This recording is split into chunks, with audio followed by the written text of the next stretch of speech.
Bonsoir et bienvenue dans le débat de France 24, un débat auquel vous pouvez participer via les réseaux sociaux. Ils sont des centaines encore à avoir campé toute la nuit place de la République et ce soir ils y seront encore. C'est la 8e nuit qu'ils vont passer dehors. Des jeunes, des retraités, des chômeurs venus dire non, non à la loi sur le travail, mais pas uniquement, non également à la manière dont sont traités aujourd'hui les réfugiés, non à l'état d'urgence, non aux violences policières, non à beaucoup de choses, il faut le dire. Alors ce mouvement s'étend aujourd'hui aux villes de province en France, mais plus largement aussi à l'Espagne. Des campements sont prévus à Madrid, Valence, Fort Sarados. Une nuit debout est prévue également samedi à Berlin. De nombreuses questions ce soir. Qui sont ceux qui participent à ce mouvement? Quelles sont leurs revendications? Quelle ampleur peut prendre Nuit debout? À un peu plus d'un an de la présidentielle maintenant, y a-t-il danger pour François Hollande?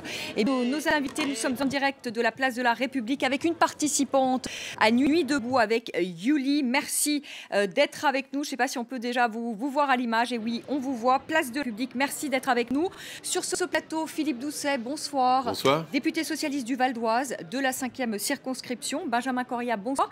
Économiste, professeur à l'université Paris 13. Et avec nous, Eddy Fougier, bonsoir. Vous êtes politologue et vous êtes chercheur associé à l'IRIS, l'Institut des relations internationales et stratégiques. Place de la République, bonsoir Yuli. Tout d'abord, est-ce que vous pouvez nous expliquer ce que vous faites ce soir, place de la République?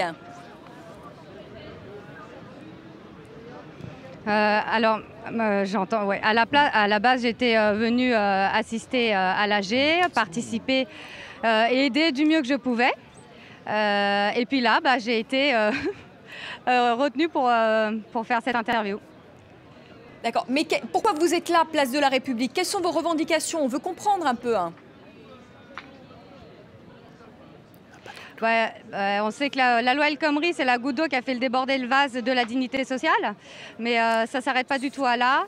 Je pense que le système actuel, ça fait 30 ans, on va dire en gros que le système actuel est à bout de souffle.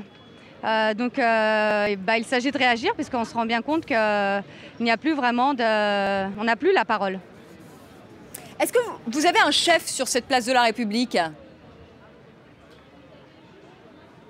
Non, il n'y a pas de chef. Tout le monde peut prendre part au mouvement, arriver comme ça à l'instant T ou être là de façon pérenne. C'est complètement arythmique, c'est spontané, c'est fulgurant.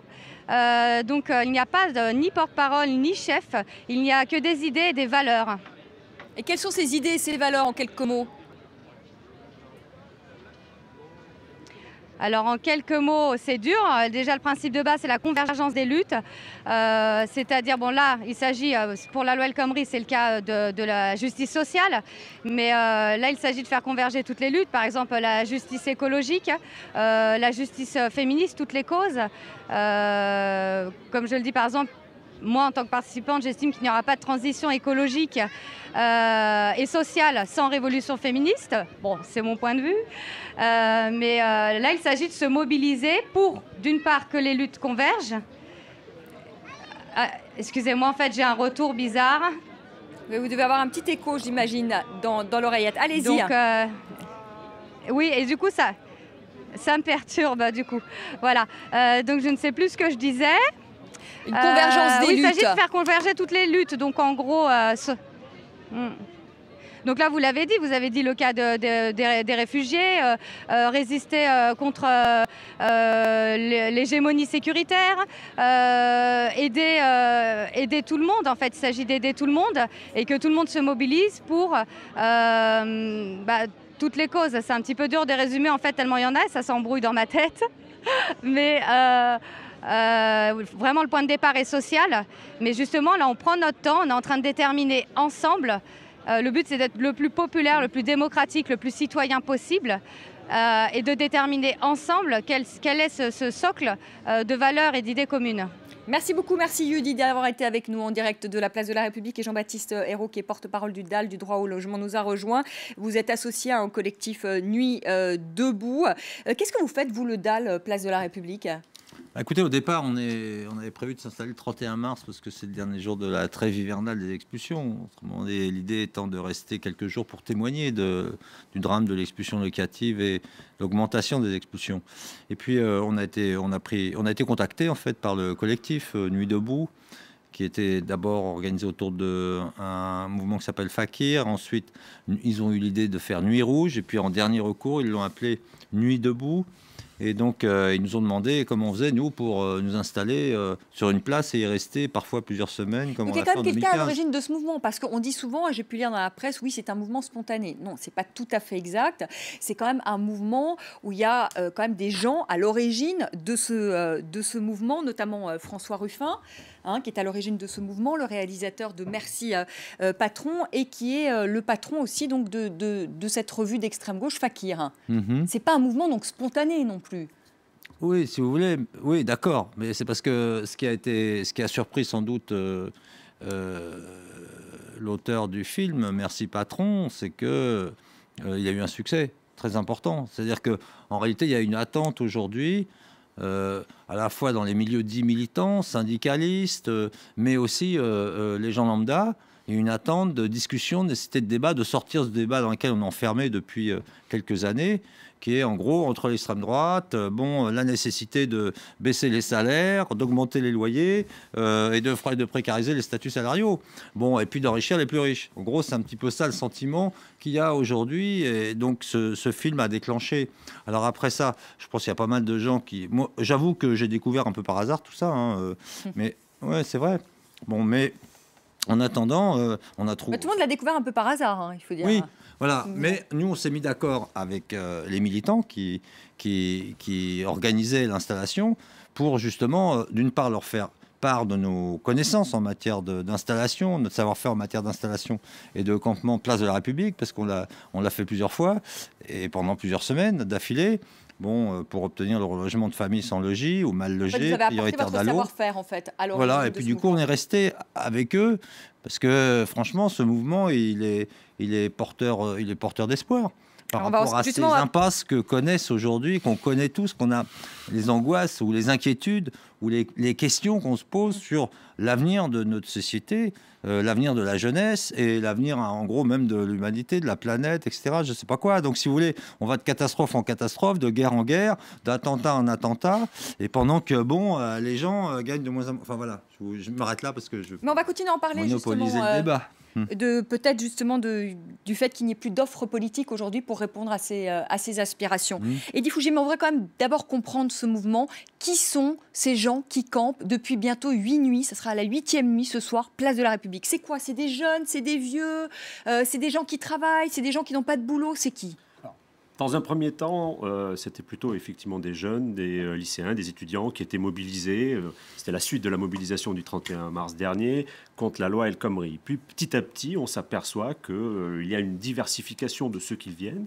Alors il y a les curieux qui viennent un peu en famille pour voir un petit peu ce qui se passe. Et puis il y a, comme le disait Jean-Baptiste Ayrault, des militants, des syndicalistes, avec cette idée un peu de convergence de lutte, c'est-à-dire une sorte de libération de la parole, c'est un petit peu le même principe que l'on voyait dans les forums sociaux ou dans d'autres cadres, où chacun vient raconter son expérience, ses luttes, et essayer donc de trouver ces convergences de lutte. C'était vraiment le principe même des forums sociaux. Donc voilà un petit peu ce que l'on peut voir aujourd'hui. Après, est-ce que ça va durer? Ça, c'est autre chose. Mais effectivement, il y a eu un déclencheur et il semble qu'il y ait eu un terrain favorable, parce que quelquefois il y a des initiatives. La Fakir a pris une initiative, mais ça ne prend pas. Là, ça a l'air de prendre. Ça a l'air de prendre. Alors, ce qu'il faut dire, ce qui se passe Place de la République, c'est qu'il y a des discussions, chacun a un temps de parole, tout ça est filmé, on peut retrouver ça sur Periscope, donc il y a quand même toute une communication, on dit que c'est spontané, mais il y a quand même des gens derrière, Benjamin Coria, il y a toute une com quand même derrière qui passe par le net, notamment. Quelles sont les revendications? Parce qu'on a des mal à saisir, ça part un peu dans tous les sens. On a entendu cette jeune fille, c'est non à la loi sur le travail, c'est oui pour aider les réfugiés, il y a un peu tous ces non aux violences policières, on ne s'y retrouve pas très bien.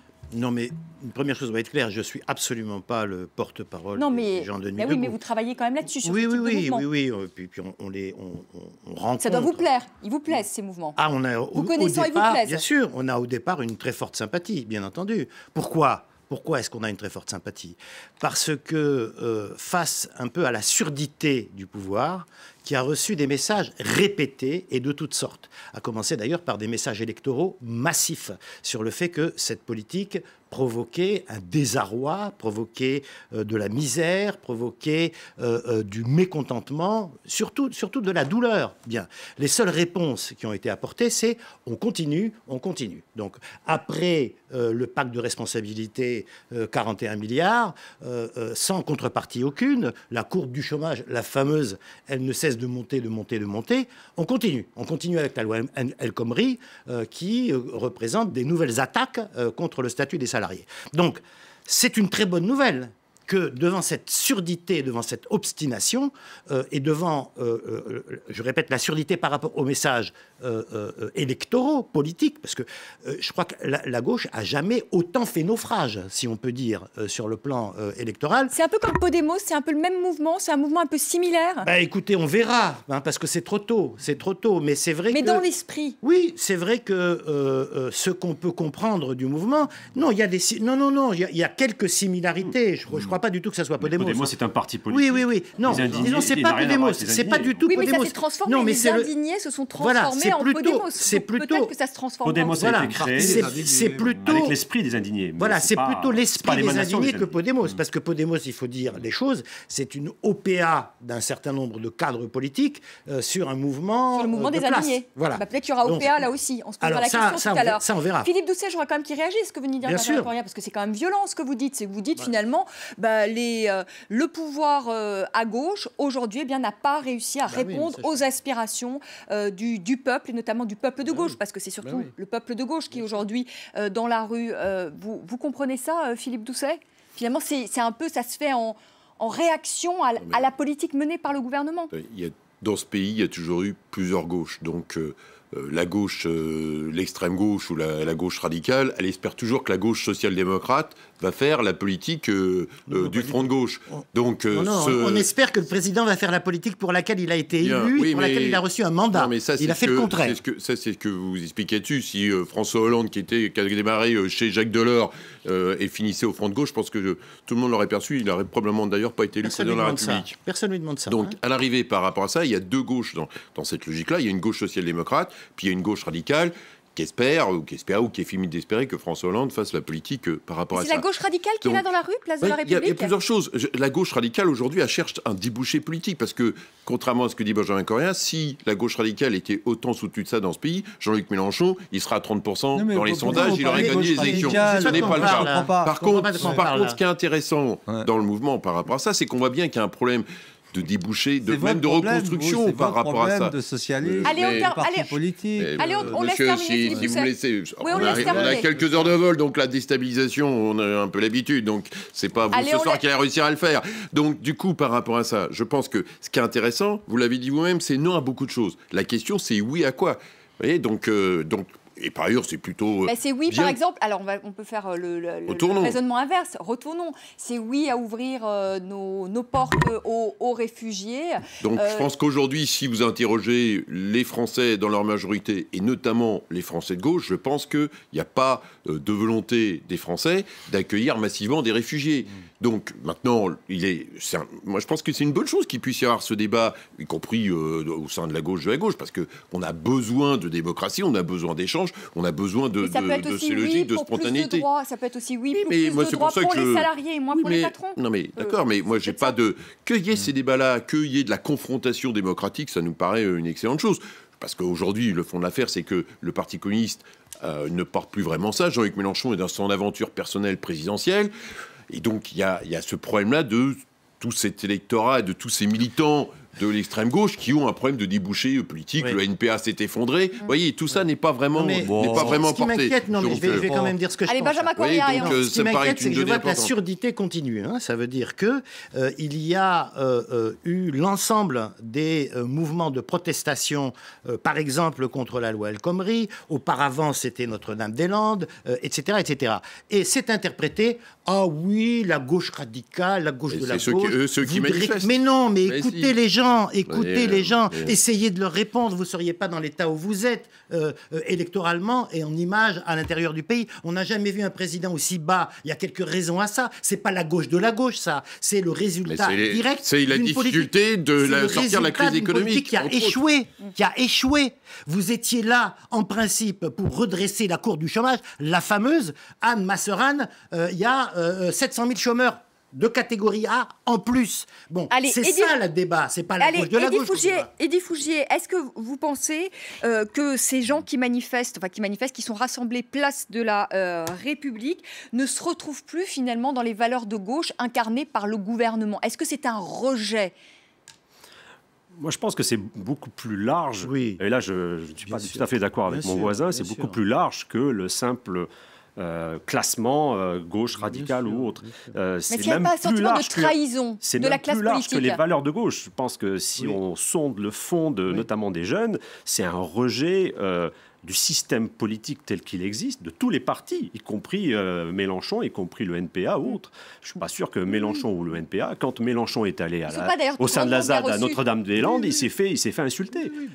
Donc c'est beaucoup plus complexe que ça. Et c'est aussi un rejet du système économique et social tel qu'il existe. Parce qu'effectivement, les jeunes, et là Jean-Baptiste Ayrault peut certainement en témoigner mieux que moi, mais pâtissent en partie de ce système. On voit des intermittents, on voit des intellos précaires, on voit effectivement des lycéens qui s'interrogent sur leur avenir.